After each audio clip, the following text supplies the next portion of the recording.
Hi guys, Kate here from Humble Honeybee Design. In today's video, we're going to be talking all about how to print your wedding invitations from home. Because this is a little bit of a longer subject, I'm going to break this up into 3 parts for us. Part 1 is going to be how to download your invitations after you've purchased and edit them with us. We'll talk about different files, what we recommend for printing at home or printing with a printer. Part 2 is going to be how to print them and what paper we're recommending to print your invitations on. Part 3 is going to be how to finish them, so think how to trim them. Today we're going to get started with part 1, which is how to download the invitations. I'm going to hop onto my computer, follow me, and let's get started. Okay guys, so what we're going to take a look at here is really step 1 in printing these invites from home, and that's going to be after you're done editing them and getting all of your personal information in them, how to save them and how to download them. So on our files, we have a couple of different options for downloads. I'm going to kind of walk you through each one of the options and why you would choose one option over the other. So let's take a look at our invitation here. In order to download it, I have to save our changes here and then we'll be able to download. When you click this download button, like I said before, you're going to be presented with a couple of different options. We have PDF, JPEG, and PNG. Now, just a little disclaimer, I am not a professional formally trained graphic designer. I am self-taught, so be kind, be patient. And this is just what I have experience with over the last couple years and what I've learned works well for me and from printing at home. So I guess the first thing to do would be to say to yourself, once you're done editing, do I plan on printing these at home or do I plan on just saving this file and sending this off to a printer? Because your export option is going to vary based off of what your end goal is for these. So what I would say is if you are printing from home, I would save this as a PDF. So a PDF is going to compress everything. I personally have a good results printing from a PDF as far as the colors go. JPEG, I personally don't print JPEG files from my home printer here. I know that JPEGs work really well for the web. PNG, that's going to be a transparent background. So let's say you want to print this invitation template on maybe like an off-white cardstock, or you want the color of that cardstock to come through. Maybe it's a really, really light pink cardstock. Then you would want to save this as a PNG. But let's just say you want to print it on a regular white cardstock, I would say a PDF.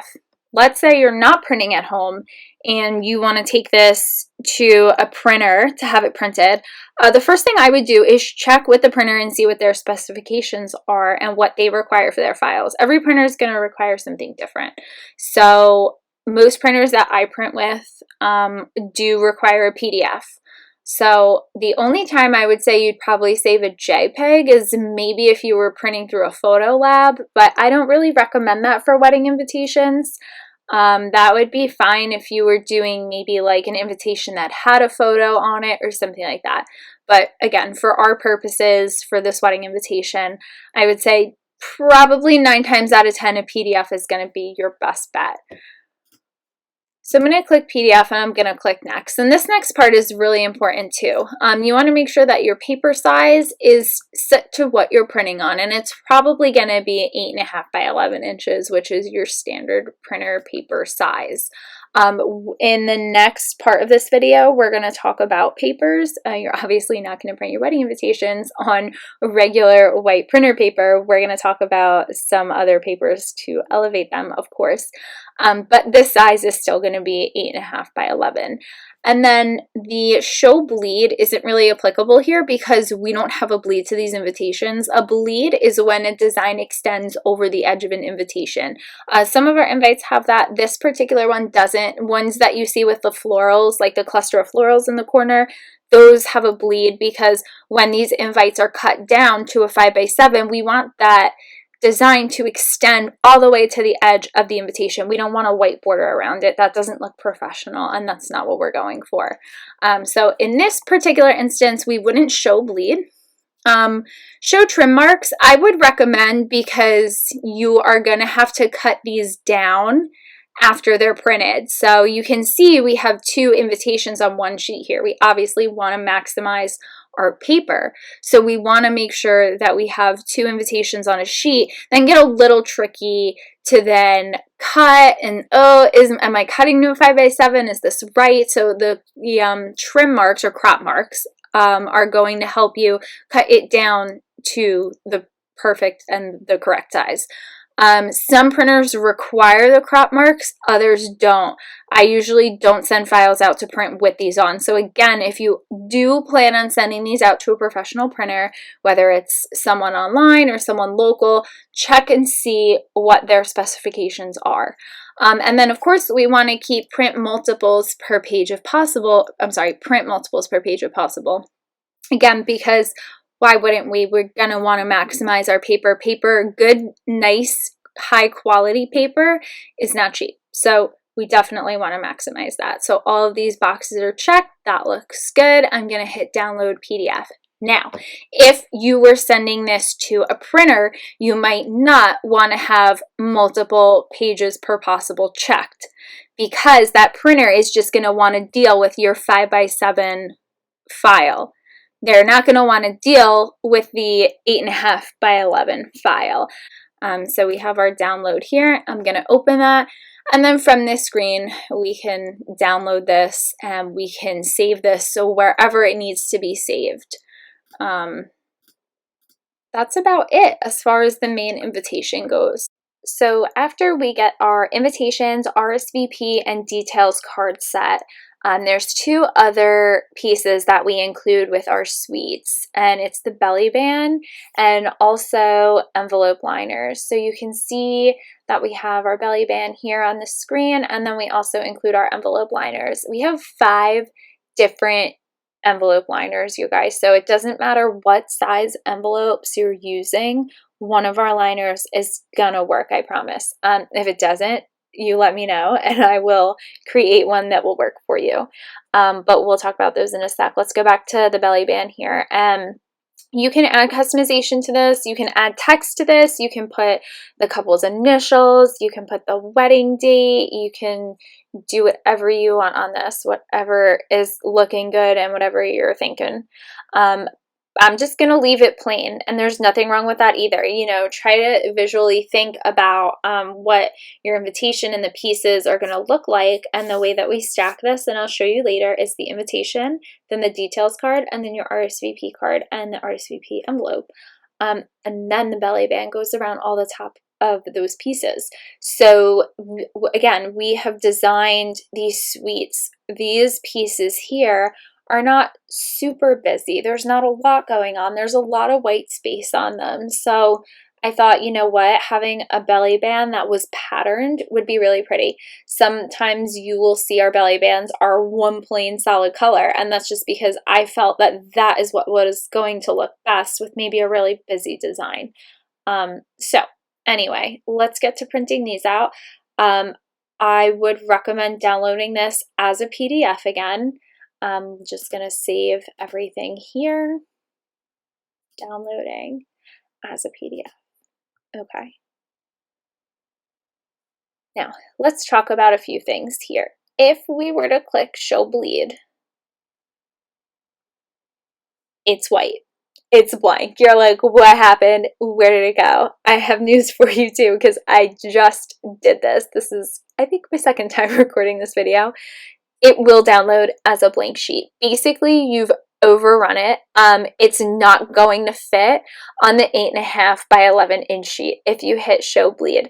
I designed the size of this belly band to be as big as possible. Remember, I'm working within the restrictions of an 8.5x11 sheet of paper. When I do custom wedding invitations, the belly bands I'm getting from my printers are usually like 14 inches long, 15, sometimes up to 17 inches long.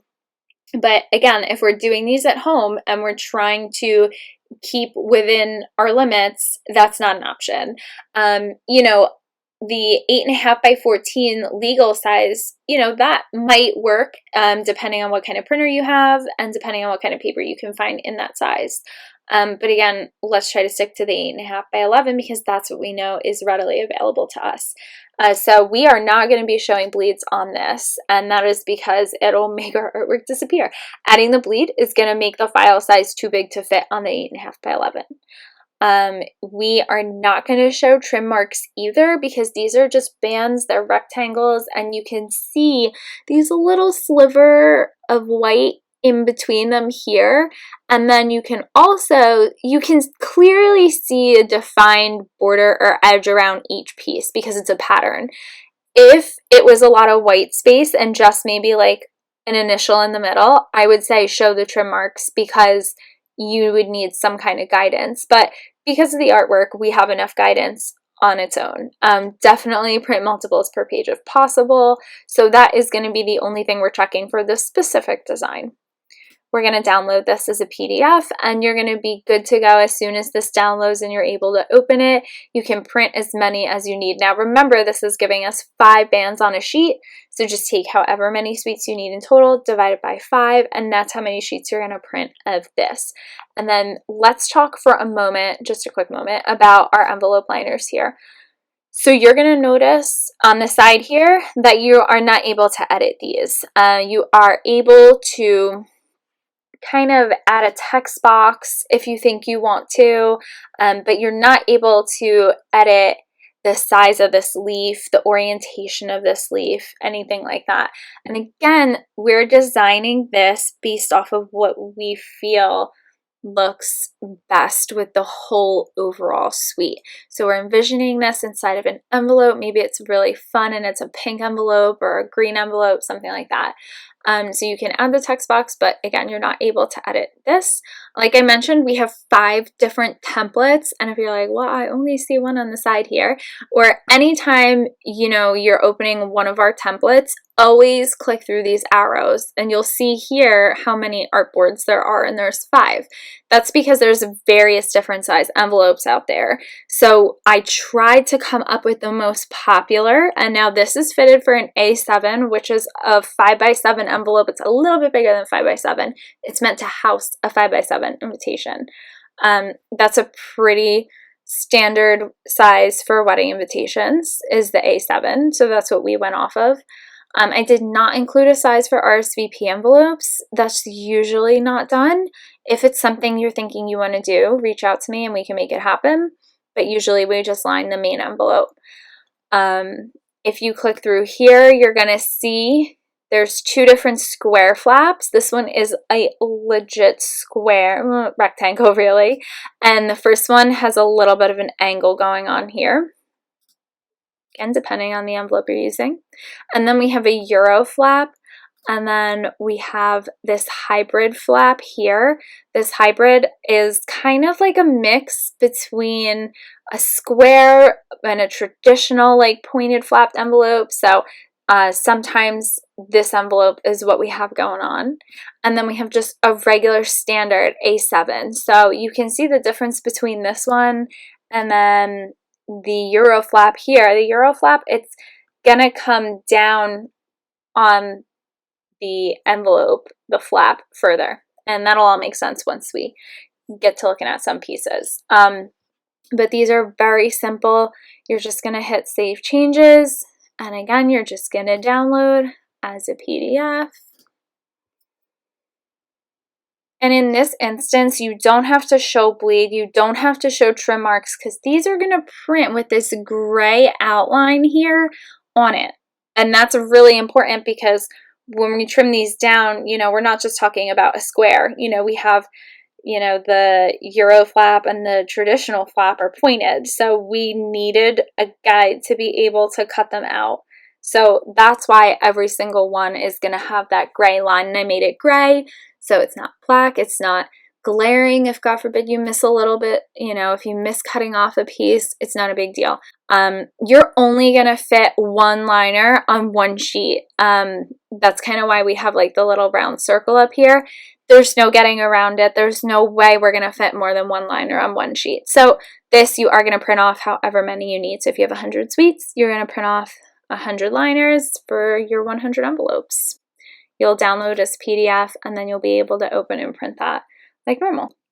Okay, so in the next half, we are going to talk about paper choices for everything. You're going to want to choose a different paper for your liners, for your envelopes, versus for your main invitation.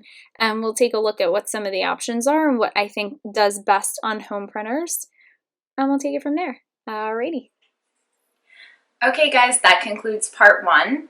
This video is complete. I hope that was helpful, and I'll see you in part 2.